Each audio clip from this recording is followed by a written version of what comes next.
Hey students, আজিৰ এই ভিডিঅ'ত আমি আলোচনা কৰিম মেট্ৰিক পৰীক্ষাত কোনে কোনে গ্ৰেছ মাৰ্ক পাবা আৰু কোনে কোনে নোপোৱা। কি বিষয়ত গ্ৰেছ মাৰ্ক দিয়া হ'ব আৰু কিমান নম্বৰ গ্ৰেছ মাৰ্ক দিয়া হ'ব সকলো এই ভিডিঅ'টোত গম পাবা।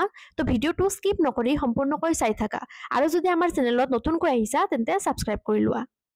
ষ্টুডেন্টস, তোমালোকৰ হৈ যোৱা মেট্ৰিক পৰীক্ষাত বহুতৰে প্ৰশ্ন যে গ্ৰেছ মাৰ্ক দিবনে, কিমানকৈ দিয়া হ'ব গ্ৰেছ মাৰ্ক আৰু কি বিষয়ত দিয়া হ'ব।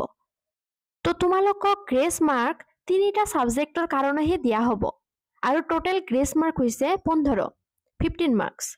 অৰ্থাৎ এটা সাবজেক্টত 5 মাৰ্ককৈ তোমালোকে গ্ৰেছ মাৰ্ক পাবা। ধৰা তুমি কোনো এটা সাবজেক্টত 27 পাইছা আৰু পাছ কৰিবলৈ তোমাক 3 মাৰ্কৰহে প্ৰয়োজন, তেতিয়া তোমাক সেই এক্সট্ৰা 3 মাৰ্ক গ্ৰেছ মাৰ্ক দি পাছ কৰাই দিয়া হ'ব। আৰু তেনে ধৰণে তুমি যদি কোনো বিষয়ত 25 পাইছা তেনে ক্ষেত্ৰত তোমাক 5 মাৰ্ক গ্ৰেছ দিয়া হ'ব।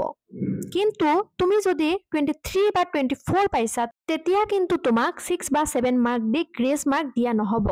কিন্তু তাৰোপৰি যদি তুমি 5টা সাবজেক্টতে ভাল মাৰ্ক স্কোৰ কৰিব পাৰিছা আৰু এটা সাবজেক্টত কম পাইছা, এক্সটাৰ্নেল বা পৰীক্ষকে তোমালোকক 6 বা 7 মাৰ্ক গ্ৰেছ দিও পাছ কৰাই দিব পাৰে।